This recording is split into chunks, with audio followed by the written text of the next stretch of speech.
அவங்க இன்னும் கொஞ்ச நேரத்துல உங்க வீட்ல இருப்பாங்க. Thanks doctor. என்னாச்சு அசோக்? அன்னைக்கு வந்த டாக்டரால வர முடியல. அவங்களுக்கு பதிலா இன்னொரு டாக்டர் அவங்களே அனுப்புறேன்னு சொல்லியிருக்காங்க. அவங்க தான் இப்ப வர போறாங்க. இப்பதான்ப்பா எனக்கு கொஞ்சம் நிம்மதியா இருக்கு. வீட்ல ஒரு நல்லது நடந்திருக்கிறப்போ என்னெல்லாம் நடக்குதுன்னு பாரு.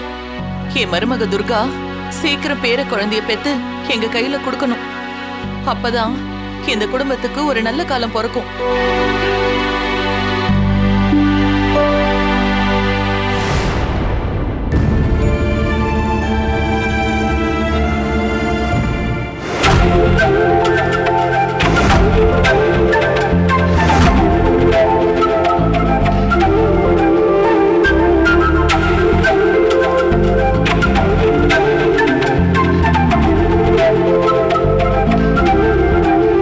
சாமி, சிவகாம சுந்தரி வந்துட்டாங்கன்னு நினைக்கிறேன். சரியான நேரத்துக்கு வந்துட்டாங்க. இனி பூஜை தங்கு தடை இல்லாம நல்லபடியா நடந்துரும்.